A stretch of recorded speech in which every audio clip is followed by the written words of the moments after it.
Hello everyone, इस video में हम लोग कंप्लीट वर्णमाला कवर करेंगे। इस 7 से 8 पेज में आपके पूरे वर्णमाला को कवर करने की, कंप्लीट करने की कोशिश की गई है। कुछ भी इसमें छोड़ा नहीं गया है, लेकिन इसके अलावा कुछ रह गया हो तो आप उसको ज़रूर से देख लीजिएगा। लेकिन मुझे नहीं लगता है कि मैंने इसमें कुछ भी छोड़ा हुआ है।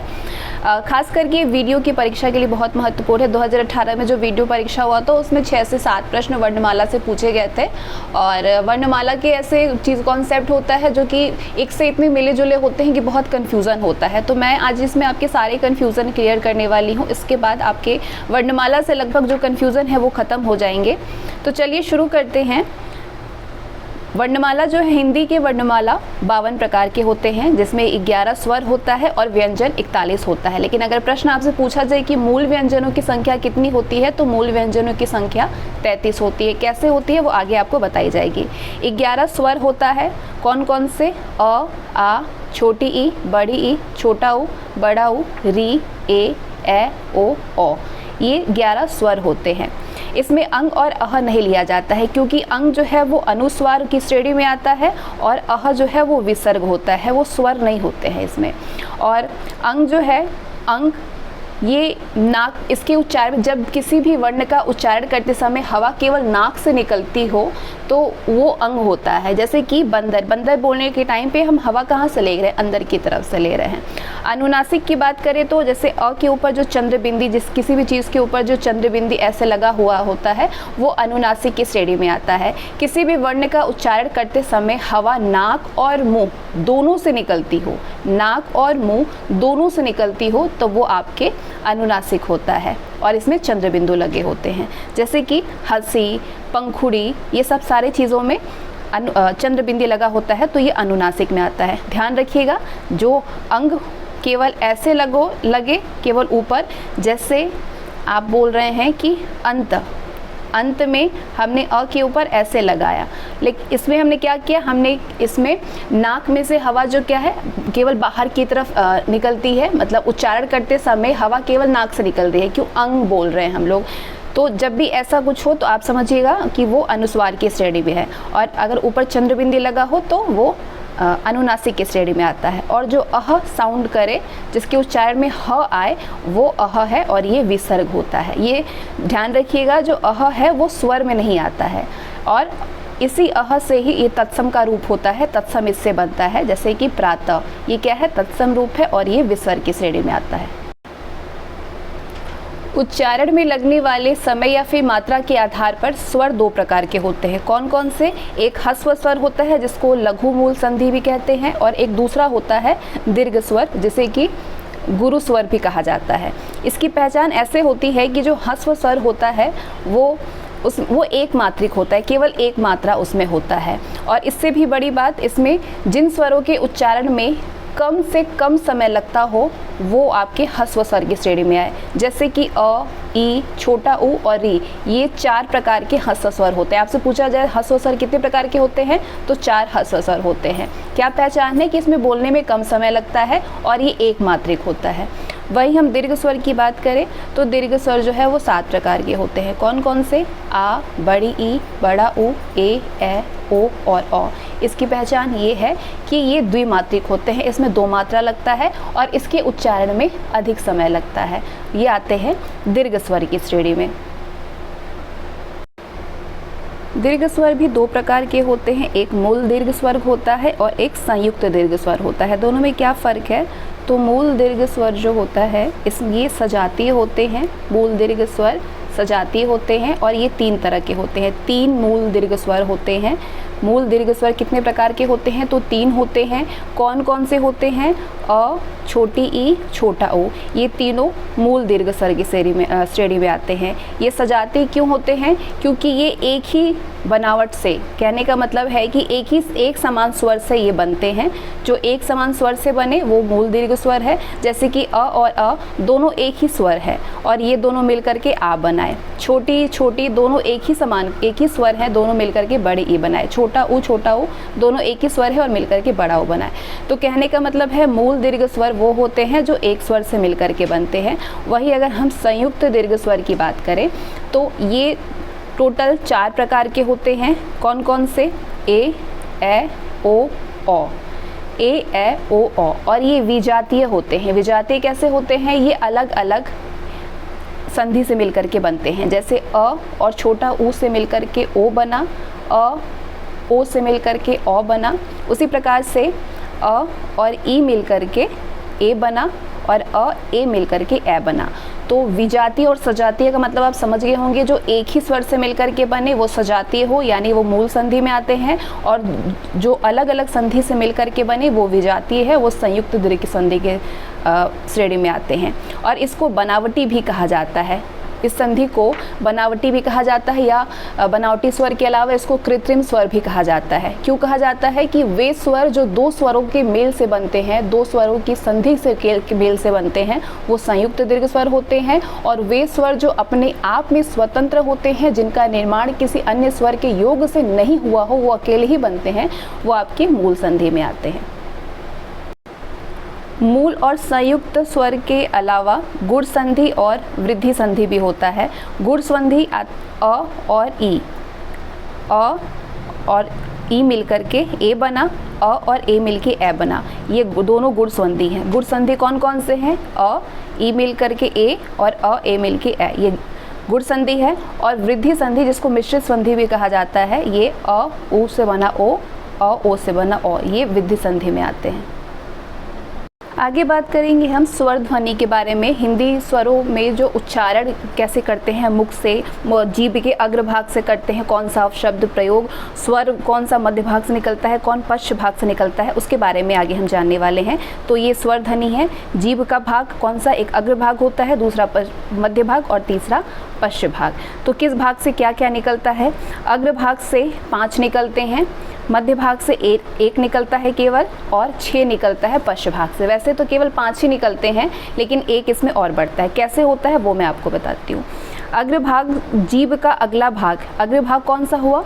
जीभ का, जिन स्वरों के उच्चारण में जीभ का अगला भाग ऊपर नीचे उठता हो, ऊपर नीचे उठता हो, वो अग्रभाग होते हैं। जैसे ई का प्रयोग हम कर रहे हैं तो हमारा जीभ ऊपर नीचे कर रहा है।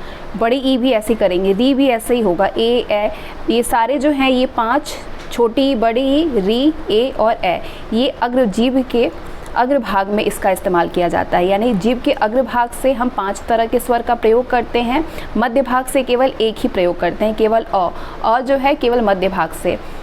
अ स्वर केंद्रीय स्वर होता है, इसके उच्चारण में जीभ का मध्य भाग थोड़ा सा ऊपर उठता है, तो ये केवल एक ही होता है, एक ही स्वर होते हैं। वहीं पश्च भाग में 6 होते हैं। जिन स्वरों के उच्चारण में जीभ का पिछला भाग हमारे सामान्य स्थिति से ऊपर उठ जाता है, वो पश्च भाग में आते हैं। तो हम ऐसे कौन कौन से स्वर बोल रहे हैं जिसमें हमारा जीभ जो है वो थोड़ा सा क्या हो रहा है, अपनी सामान्य स्थिति से ऊपर उठ रहा है। जैसे कि हम आ बोल रहे हैं, छोटी ऊ बोलेंगे, बड़ी ऊ बोलेंगे, ओ, औ, इसमें हमारा थोड़ा सा ऊपर उठ रहा है। तो 5 स्वर ऐसे होते हैं जिसमें जो हमारे पश्च भाग में आते हैं। और एक औ भी होता है, औ, ये जो औ होता है, इस तरीके का औ हम ऑरेंज बोलने के लिए इसका प्रयोग करते हैं। ये अंग्रेजी भाषा है, इसको विदेशी भाषा भी, अंग्रेजी में औ का इस्तेमाल, ये अंग्रेजी से हिंदी में आया है या फिर संस्कृत में हिंदी आया है, ये आप कह सकते हैं, ठीक है। और ये आगत ध्वनि के अंतर्गत आते हैं। आगत ध्वनि और अंग्रेजी भाषा के जो शब्द देवनागरी लिपि में होते हैं उनमें उस ध्वनि का प्रयोग बहुतायत होता है। तो इस ध्वनि को, ये औ जो है, इसको पश्च स्वर के अंतर्गत रखा जा सकता है। ये आपके अंग्रेजी भाषा से देवनागरी लिपि में यूज होते हैं। आगे कुछ इंपॉर्टेंट पॉइंट देख लेते हैं। हिंदी में 11 स्वर होते हैं।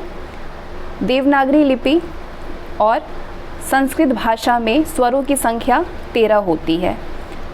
री और ये री जो ल के नीचे इस तरीके से बनता है, री, इसको जोड़ करके ये 13 होते हैं। हिंदी में शुद्ध स्वर कितने होते हैं? 10 होते हैं।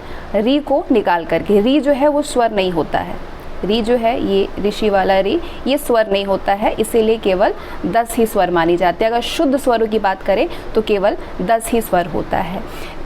री की बात करें तो ये री जो है, ये वर्तमान उच्चारण में इसको र प्लस र धन ई बन करके ये छोटी री होने लगा है, इसलिए इसका उच्चारण करते समय हमारा जो जीभ है वो मूर्धा को स्पर्श करती है। तो ये हिंदी में शुद्ध स्वर नहीं है, इसलिए हिंदी में शुद्ध स्वरों की संख्या केवल 10 मानी गई है। अब आगे हम जानेंगे जीभ के भाग के आधार पर, मतलब जीभ के किस भाग से क्या प्रयोग करते हैं हम लोग। संवृत्त स्वर। संवृत्त स्वर क्या होता है? जिन स्वरों के उच्चारण में हम अपने मुंह का सबसे कम इस्तेमाल करते हैं। हमारा मुंह सबसे कम जिस स्वर को बोलने में खुलता है, मतलब लगभग बंद के बराबर होता है, वो संवृत्त स्वर की श्रेणी में आता है। जैसे ई, हमने तुरंत ई बोल दिया, मतलब थोड़ा सा ही खुला, लगभग बंद ही हमारा मुंह, हमने ई तुरंत बोल दिया, ई बोल दिया, ऊ बोल दिया, ऊ और री। छोटी ई, बड़ी ई, छोटा ऊ, बड़ा ऊ और री, ये संवृत्त स्वर आते हैं जिसमें हमारा मुंह सबसे कम खुलता है, लगभग बंद के बराबर। और अगर हम जीभ की मुख आकृति के आधार पे बात करें तो ये जीभ के अग्रभाग में कौन कौन से स्वर आएंगे? छोटी ई, बड़ी ई और री, ये अग्रभाग में आता है। मध्य भाग में इसमें से ऐसा कोई स्वर नहीं है जो मध्य भाग में आता है, क्योंकि मध्य भाग में केवल एक ही स्वर होते हैं जो कि आ होता है, अ होता है। इसके अलावा कुछ भी अगर नहीं है तो मध्य भाग में नहीं आएगा। और पश्च भाग में इसमें से संवृत्त संधि में, संवृत्त स्वर में ऐसे कौन कौन से स्वर हैं जो पश्च भाग से प्रयोग हो रहे हैं? ऊ, ठीक है। तो इसीलिए 4 प्रकार के ये आपके होते हैं। कौन कौन से? छोटी ई, बड़ी ई, छोटा ऊ, बड़ा ऊ और री। अगर हम इसमें बात करें संवृत्त से संवृत्त स्वर की संख्या कितनी है, तो 2 इसमें है और 2 इसमें है, 4 है। लेकिन री को भी माना जाता है कि ये भी हमारे संवृत्त स्वर के अंतर्गत आता है। लेकिन अगर री के साथ ये दोनों ई में से कोई दिया हो ना, तो आप इन दोनों में से किसी को टिक मारेंगे, री को नहीं मारेंगे। लेकिन अगर सिर्फ अकेले री दिया हो तो आप री को टिक कर सकते हैं। आगे बात करते हैं हम विवृत स्वर की।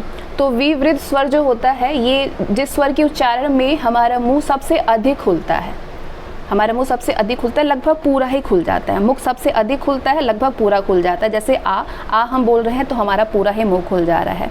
तो विवृत स्वर में किसका इस्तेमाल हो रहा है? आ का इस्तेमाल हो रहा है। और आ किस में आएगा? आ आपके पश्च भाग में। हमारे जीभ से अगर तुलना करें तो जीभ में हमारे किस भाग से बोले जा रहे हैं? अग्र, ये मध्य या फिर पश्च, तो आप कहेंगे पश्च। वहीं हम अर्ध संवृत्त की बात करें तो अर्ध संवृत्त जो है, जिसमें हमारा कुछ ही अधिक खुलता हो, हमारा संवृत्त श्रेणी। जैसे संवृत्त में हमने पढ़ा था कि हमारा थोड़ा सा ही मुंह खुलता है, लगभग बंद के बराबर रहता है। तो अर्ध में उससे थोड़ा सा ही ज़्यादा खुलेगा। और अगर मुख से बात करें तो मुंह आधे से कम खुलता है, तो वो अर्ध संवृत्त होता है। आधे से कम, संवृत्त से कुछ अधिक, लेकिन मुंह आधे से कम खुलता है। जैसे ए और ओ, अर्ध संवृत्त में केवल 2 ही स्वर आते हैं, ए और ओ। और जीभ की बात करें तो अग्रभाग से ए का इस्तेमाल होता है, पश्च भाग में ओ आता है। आगे बात करेंगे अर्ध विवृत। विवृत की तुलना में थोड़ा सा कम खुलेगा। विवृत में कितना खुलता था? मतलब सबसे ज़्यादा, लगभग पूरा ही हमारा मुंह खुल जाता था विवृत बोलने में। विवृत में क्या आता है? आ आता है। तो वैसे ही अर्ध विवृत में थोड़ा सा कम, विवृत से थोड़ा सा कम, यानी हमारा मुंह पूरा नहीं खुलेगा, आधा खुलेगा। जैसे अ बोलने के लिए, ए बोलने के लिए, ओ बोलने के लिए, कहने का मतलब है कि मुंह आधे से ज़्यादा खुलेगा, तो वो आपके अर्ध संवृत्त में आएगा। ए और ओ इसके उच्चारण में हमारा आ रहा है। अब बताइए जीभ के किस किस भाग से हमारे इन तीनों में से क्या क्या प्रयोग होगा? एक तरीके से जो अंग्रेजी भाषा का जो ये आया है ओ, ये भी होता है। यानी टोटल 4 प्रकार के स्वर आते हैं आपके अर्ध विवृत में। अग्रभाग में क्या यूज होता है? ए स्वर निकलता है। मध्य भाग से अ निकलता है। आप देख रहे हैं कि मध्य भाग का भी यहाँ पे आया है। पश्च भाग में ओ और अ। तो अगर हम बात करें स्वर की, इसमें तो अग्रभाग से 5 निकला, 4 आपके यहाँ से निकला, ये टोटल 4 हैं, ठीक है। तो ये आपका 5 हुआ। मध्य भाग से केवल अ निकला और पश्च भाग से ये 4, ये 5 और एक ये 6 निकला। तो टोटल जो हमने अभी पढ़ा है, टोटल हमने कितने प्रकार के पढ़े हैं? 4 प्रकार के पढ़े हैं। कौन कौन से? संवृत्त स्वर। हम मुंह खुलने के आधार पे बात किए हैं कितने स्वर होते हैं। मुंह खुलने के आधार पे 4 प्रकार के स्वर होते हैं, संवृत्त स्वर, विवृत स्वर, अर्ध संवृत्त स्वर और अर्ध विवृत स्वर। संवृत्त स्वर में हमने पढ़ा है कि हमारा मुंह जो है एकदम लगभग बंद के बराबर रहता है, थोड़ा ही से खुलता है। वहीं विवृत में जो है मुंह सबसे ज़्यादा खुलता है, जैसे आ। अर्ध संवृत्त में हमारा मुंह जो है वो थोड़ा सा मतलब मुंह आधे से कम खुलता है। और अर्ध विवृत में हमारा जो है थोड़ा सा कम खुलता है विवृत की तुलना में। विवृत में सबसे ज़्यादा खुलता है और अर्ध विवृत में थोड़ा सा उससे कम खुलता है।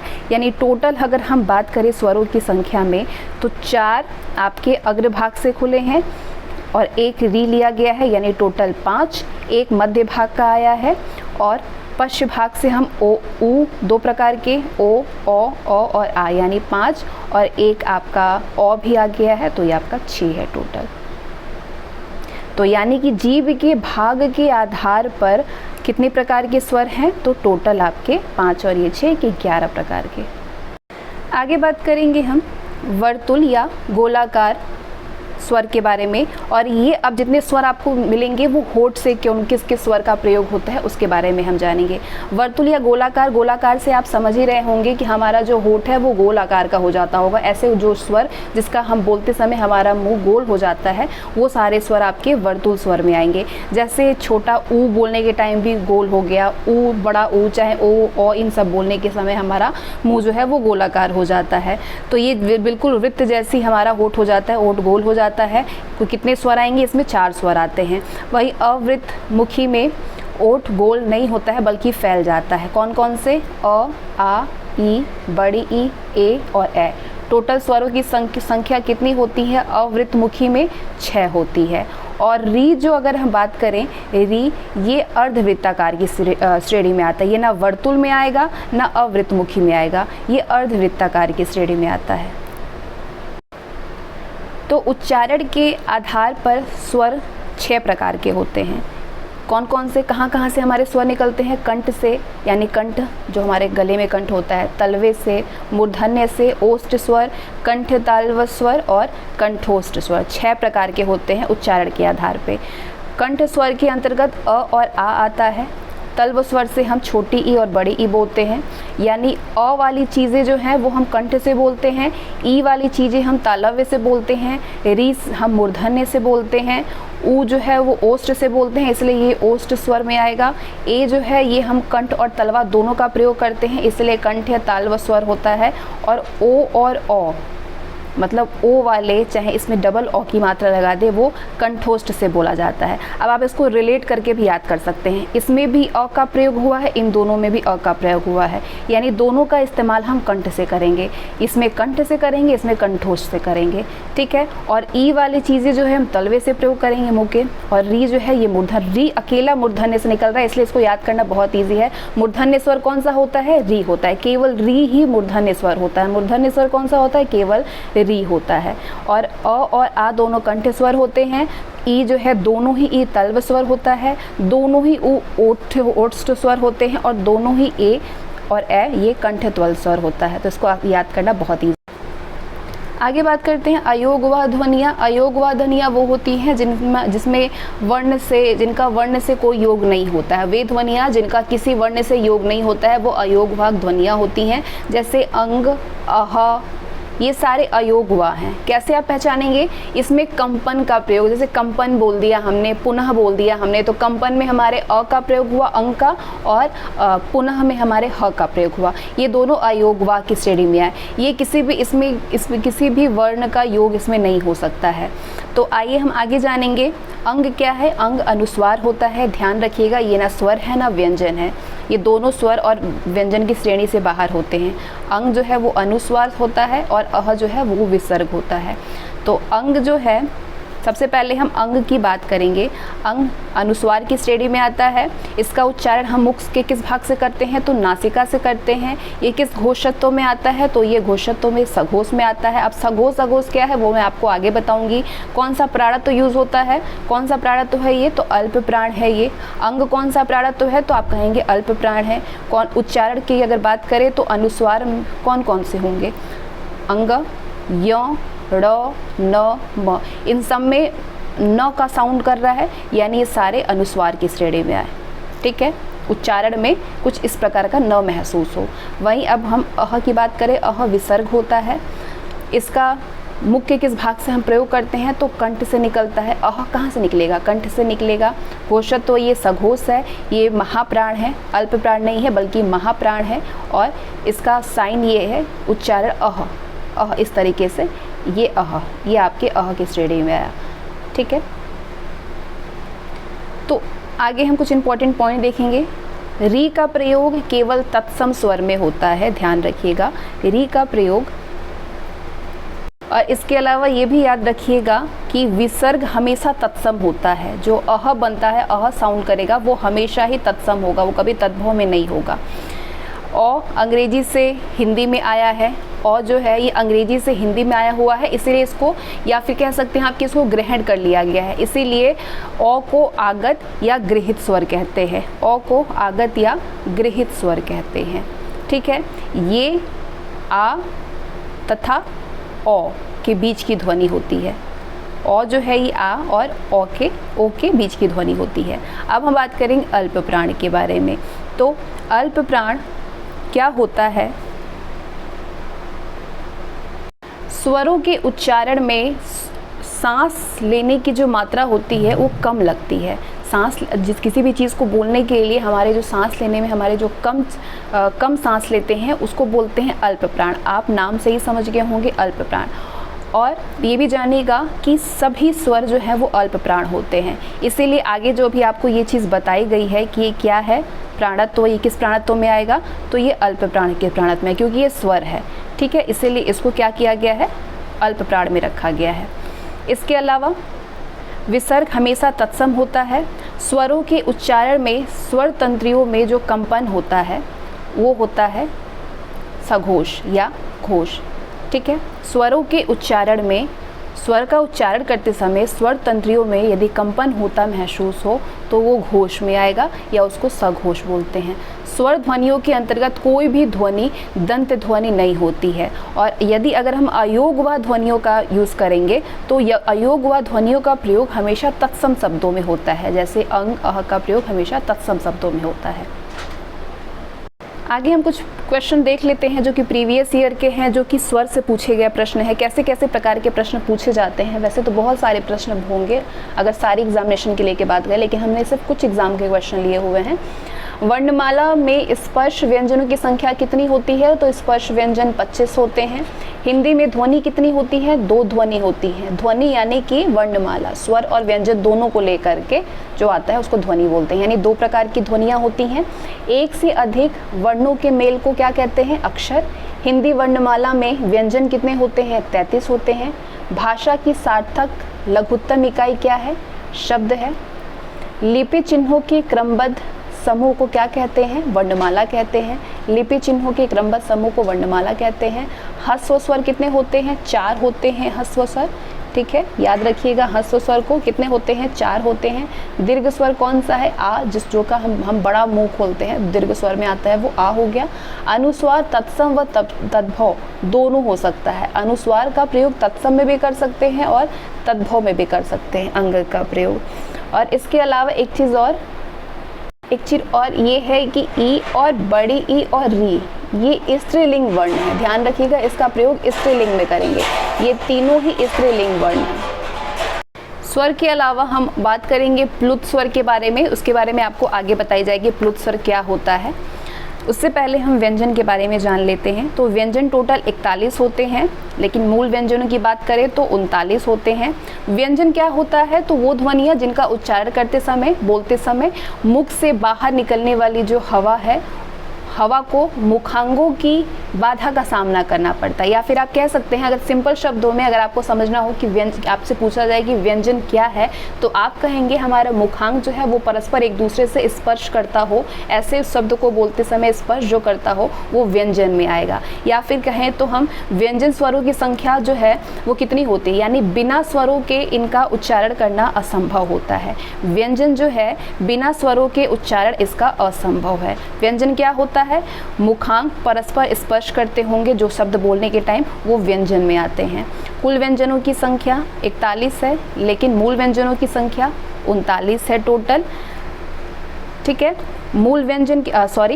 कुल व्यंजनों की संख्या 39 है, मूल व्यंजनों की संख्या 33 होती है। मूल व्यंजन की संख्या 33 कैसे होती है? स्टार्टिंग में ही मैंने आपको बताया कि 33 कैसे हुई।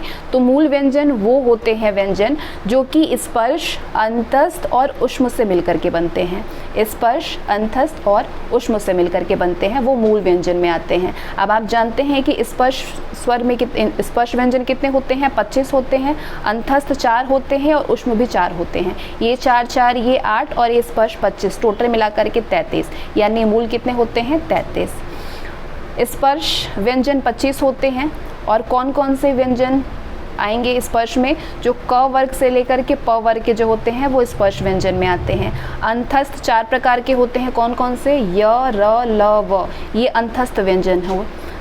अंतस्थ व्यंजन कौन कौन से हैं? य, र, ल, व, ये अंतस्थ व्यंजन है। संयुक्त व्यंजन 4 होते हैं। छ, त्र, ज्ञ और श्र, ये संयुक्त व्यंजन होता है। संयुक्त व्यंजन होता क्या है? तो 2 या अधिक व्यंजनों के मेल से जो शब्द बनता है वो संयुक्त व्यंजन होता है। जैसे आप छ देख रहे हैं, ये छ जो है ये क और षटकोर स से मिल करके बना है। क धन षटकोर स को अगर हम मिलाएंगे तो हमारा क्षत्रिय छ बनेगा। वहीं त्र जो है, त्र ये वाला त और धन ये वाला र को मिलाएंगे तो ये त्रिशूल वाला त्र बनेगा। तो कहने का मतलब है कि संयुक्त स्वर वो होते हैं जो कि 2 व्यंजनों के मेल से बनते हैं, जैसे छ, त्र, ज्ञ और श्र। अंतस्थ कौन कौन से होते हैं? य, र, ल, व। अंतस्थ व्यंजन भी 4 होते हैं, संयुक्त व्यंजन भी 4 होते हैं, ऊष्म व्यंजन भी 4 होते हैं। लेकिन स्पर्श व्यंजन 25 होते हैं और आगत व्यंजन जो है वो 2 होते हैं। आगत व्यंजन कौन कौन से होते हैं? ज और ये वाला बिंदी वाला, जो फारसी भाषा में जो प्रयोग होते हैं ना, विदेशी भाषा कहते हैं। जो बिंदी लग जाता है वो विदेशी भाषा से लिया गया है, तो ये आगत व्यंजन में आते हैं। ये केवल 2 होते हैं, ठीक है। और उत्क्षिप्त की बात करें, उत्क्षिप्त या द्विगुण, ये ड़ और ये वाला ड़, ये दोनों उत्क्षिप्त में आते हैं। अब यहाँ आपके अभी तक जो चीज़ें आपको नहीं समझ में आई होगी मूल व्यंजन के बारे में, वो यहाँ पे ज़रूर समझ में आ गया होगा। क वर्ग से लेकर के प वर्ग ये आपके स्पर्श व्यंजन के अंतर्गत आते हैं। क से लेकर ये पूरा ये स्पर्श व्यंजन है, ठीक है। क से लेकर के पूरा प तक। इसके अलावा ये जो 5 है, अंग, य, ड़, न, म, जो न साउंड कर रहा है उसको पंचम वर्ण बोलते हैं। क्या बोलते हैं? पंचम वर्ण बोलते हैं। ये ज, फ ये आगत स्वर है और ये ड़, अड़ ये उत्क्षिप्त है, ठीक है। अंतस्थ 4 प्रकार के होते हैं, य, र, ल, व। ऊष्म 4, श, षटकोर स और ह। संयुक्त छ, त्र, ज्ञ और य। इसके अलावा जो बिंदी वाले बनते हैं, जैसे ये बिंदी वाला है, ये विदेशी भाषा से लिया गया है। कहने का मतलब है कि ये विदेशी भाषाओं की ध्वनियाँ हैं। जो बिंदी नीचे लग जाता है ये विदेशी भाषाओं की ध्वनियाँ हैं। आगे बात करेंगे कौन कौन से व्यंजन कहाँ से निकलते हैं। तो उच्चारण के आधार पे कितने प्रकार के होते हैं। जैसे उच्चारण के आधार पे स्वर जो है वो 6 तरीके से निकलते हैं और उच्चारण के आधार पे व्यंजन जो है वो 7 जगह से, मुख के 7 तरीके से निकलते हैं। कहाँ कहाँ से? कंठ व्यंजन, तालव्य व्यंजन, मूर्धन्य व्यंजन, दंत व्यंजन, ओष्ठ व्यंजन, नासिक्य व्यंजन और दंत्योष्ठ व्यंजन। ये सारे 7 प्रकार के आपके स्वर से व्यंजन से निकलने वाली है। वहीं हम जो स्वर से निकलने वाले हैं, जो उच्चारण के आधार पर अगर हम स्वर की बात करें तो 6 तरीके निकलते हैं। कंठ स्वर होता है, तालव्य स्वर, मूर्धन्य स्वर, ओष्ठ स्वर, कंठ तालव्य स्वर और कंठोष्ठ स्वर, ठीक है। लेकिन इसमें 2 अलग चीज़ क्या आ जाती है। ओष्ठ तो उसमें भी होता है, इसमें भी होता है। नासिक्य और दंत उसमें नहीं होता है स्वर में, और नासिक्य और दंत दोनों का इसमें इस्तेमाल किया गया, दंत का भी और दंतोष्ठ का भी, ये फ़र्क होता है। तो आइए समझिए कि कहाँ से क्या क्या चीज़ें बोलते हैं। जैसे कंठ व्यंजन की बात करें हम, कंठ व्यंजन से क, ख, ग, घ, ड़ और ह आते हैं। तालव्य व्यंजन में च, छ, ज, झ, य, थ, श आता है। मूर्धन्य से ट, ठ, ड, ढ, ड़, र और श आता है। दंत व्यंजन से त, थ, द, ध, न, ल और स आता है। अब ये देखिए न, ल, स ये संस्कृत में न, ल, स ये संस्कृत भाषा में वर्चस्व व्यंजन था। हिंदी भाषा में आकर के ये दंत में हिंदी भाषा में ये वत्सव्य जो है वो वत्सव्य और दंत दोनों आए थे, मिलकर के क्या बन गया? वत्सव्य को ही चुना गया क्योंकि ये ज़्यादा सही था। तो ये कहाँ से आया है? ये व्यंजन वर्तव्य से व्यंजन था जो हिंदी भाषा में आकर के ये दंत बन गया है। न, ल, स ध्यान रखिएगा, न, ल, स क्या है? ये दंत है। क्या था? तो आप कहेंगे कि ये वर्त्स व्यंजन था पहले, लेकिन हिंदी भाषा संस्कृत भाषा में ये वर्त्स है। क्या है? वर्त्स। लेकिन अगर हिंदी भाषा की बात करें तो ये दंत में आएगा। इसके अलावा ओष्ठ व्यंजन कौन कौन सा है? प, फ, ब, भ, म। यानी क वर्ग में यहाँ तक, अंग तक, तालव्य में च छ ज ज, मूर्धन्य में ट ठ ड ढ, दंत में त थ द ध न ल स, ओष्ठ से प फ ब भ और म, ये ओष्ठ से बोलने वाले हैं।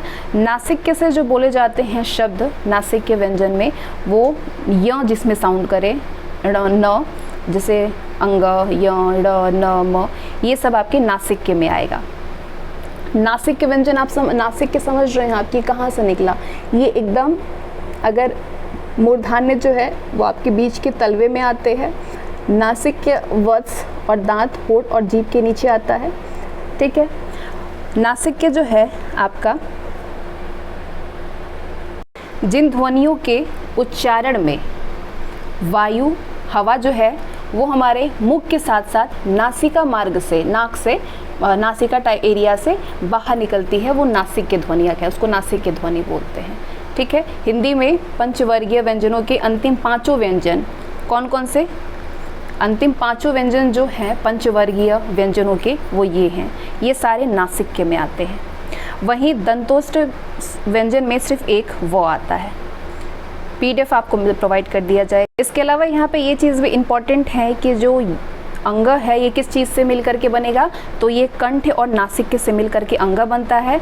य बनता है तालव्य और नासिक से मिल करके, न बनता है मूर्धन्य और नासिक से मिल करके, ये वाला न जो है ये दंत और नासिक के से मिल के बनता है, और ये वाला जो म है वो ओष्ठ और नासिक के से मिल करके बनता है।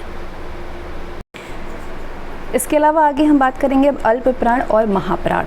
अल्प प्राण का मतलब होता है कि हवा जो है, हवा अल्प प्राण में वायु होता है, और इसके उच्चारण के समय फेफड़ों से बाहर निकलने वाली वायु की मात्रा कम होती है, वो अल्प प्राण होता है। और जिस चीज़ के उच्चारण में फेफड़ों से बाहर निकलने वाली वायु की मात्रा बहुत अधिक होती है अल्प प्राण की अपेक्षा, वो महाप्राण में आते हैं।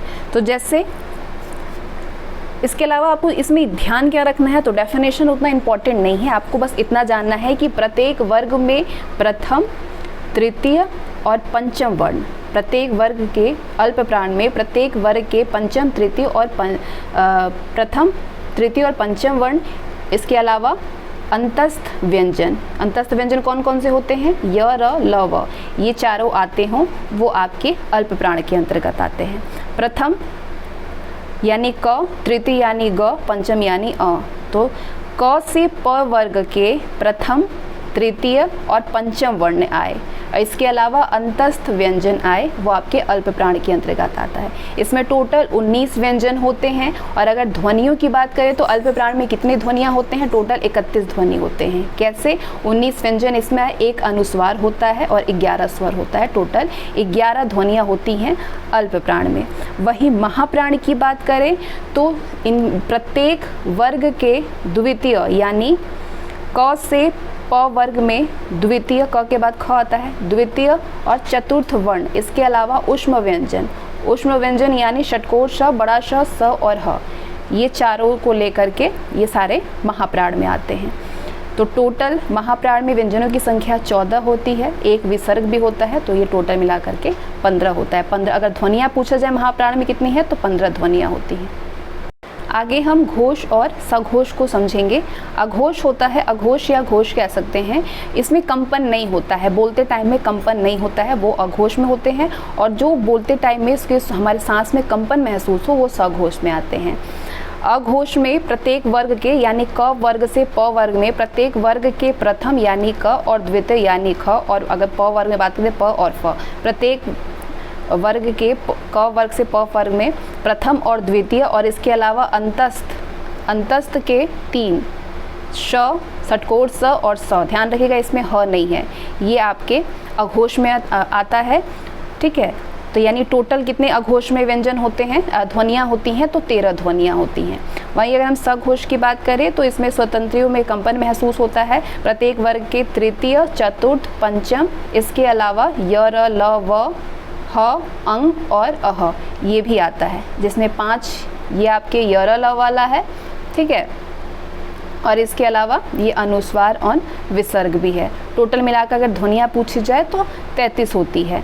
20 व्यंजन होता है, एक अनुस्वार होता है और एक विसर्ग होता है और 11 इसमें स्वर होते हैं। टोटल मिलाकर के 33 ध्वनियाँ होती हैं सघोष में। प्राण और महाप्राण में एक चीज़ और इम्पॉर्टेंट है, नवविकसित वर्ण। नवविकसित वर्ण वो होते हैं जो कि इसका विकास हुआ है, हिंदी के संरचनात्मक विकास का परिणाम है।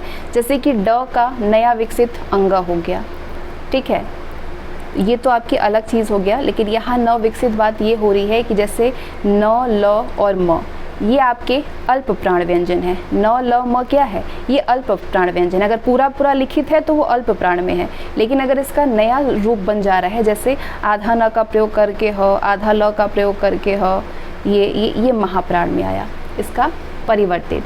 न, ल, म अल्प प्राण व्यंजन है और आज इनके महाप्राण रूप है ये स्वतंत्र व्यंजनों की भांति विकसित हो गए हैं। तो इसके स्थान पर ये सारे शब्द प्रयोग में आने लगे हैं, जैसे कान्हा, कुमार, कान्हा, ये सारे चीज़ें। इसके अलावा आगे जो चीज़ें इंपॉर्टेंट हैं उन्हें हम कवर करेंगे, जैसे कि स्पर्श व्यंजन बहुत इंपॉर्टेंट है। यहाँ से 25 स्पर्श व्यंजन होते हैं, कौन कौन से वो आपको बताई गई है। तो वो स्पर्श व्यंजन होता क्या है, वो व्यंजन जिनका उच्चारण करते समय हमारा मुख्यांक पूरी तरीके से स्पर्श होता हो, मुखांक पूरी तरह स्पर्श होता हो, वो स्पर्श व्यंजन होता है। तो क वर्ग से प वर्ग वाले 25 व्यंजन होते हैं, पूरा क के पूरे अंग तक, प के पूरे म तक, ठीक है। ये सारे आपके स्पर्श व्यंजन में आते हैं। अब आपको ये जानना है कि कहाँ से इसका उच्चारण होता है। तो क वर्ग का उच्चारण गले से होता है, जिसको कंठ बोलते हैं। लेकिन अगर हमेशा वर्ण नाम पूछा जाता है तो आप कहेंगे कंठ। च वर्ग कहाँ से यूज़ होता है, तो तालु की छत के पिछले भाग से इसका प्रयोग करते हैं, वर्ण नाम है तालव्य। ट वर्ग मूर्धा से प्रयोग करते हैं, मुंह के भीतर का जो अगला भाग होता है उसको मूर्धा बोलते हैं और ट हमेशा मूर्धा से प्रयोग होता है, जिसको कि मूर्धान्य नाम होता है इसका, मूर्धान्य व्यंजन। त वर्ग दांत से प्रयोग होता है, दांत मतलब ऊपरी दांतों के निकट से। और किस वर्ण में आता है, तो दंत्य वर्ग में। प वर्ग दोनों होठ से, प वर्ग प के जितने भी प हो, फ हो, ब हो, भ हो, म हो, दोनों होठों से बोला जाता है। तो किस श्रेणी में आया, कौन सा वर्ण नाम है, होस्ट नाम है। स्पर्श संघर्षी क्या होता है, तो वो व्यंजन जिनका उच्चारण करते समय मुखांक के द्वारा स्पर्श भी हो, हमारा मुंह जो है वो एक दूसरे से स्पर्श भी हो और हवा को बाहर निकालने में थोड़ा सा संघर्ष करने पड़े, संघर्ष का सामना करना पड़े, तो वो स्पर्श संघर्षी होता है। जैसे च, छ, ज, झ, ये स्पर्श व्यंजन स्पर्श संघर्षी है, जिसको बोलने में हमारा हवा तो ऊपर नीचे मुंह तो हो ही रहा है, साथ में हवा बाहर निकालने में थोड़ी तकलीफ है। जैसे च, छ, तो ये ठीक है, ये चार क्या है, स्पर्श व्यंजी होते हैं, स्पर्श संघर्षी होता है। वहीं य, र, ल, व क्या है, अंतस्थ व्यंजन है, जिसमें कि य और व ये अर्ध स्वर होता है। इसमें का जो र है, र ये लुंठित में आता है, इसको लुंठित कहते हैं, ठीक है, या प्रकंपित। प्रकंपित क्या होता है, र, ये वाला र।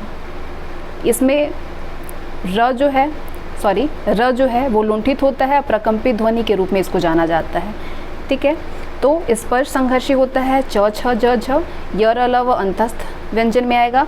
य व अर्ध स्वर में आता है, र लुंठित या प्रकंपित में आता है और ल पार्श्विक व्यंजन में आता है। ल किस में आता है, जिस ध्वनि का उच्चारण करते समय हवा जो है वो जीभ के दोनों बगल में, दोनों पार्श्व भागों से बाहर निकलती हो, उसको पार्श्विक व्यंजन कहा जाता है। तो ल में ये चीज़ होती है, ठीक है। तो ल क्या है, ल पार्श्विक है।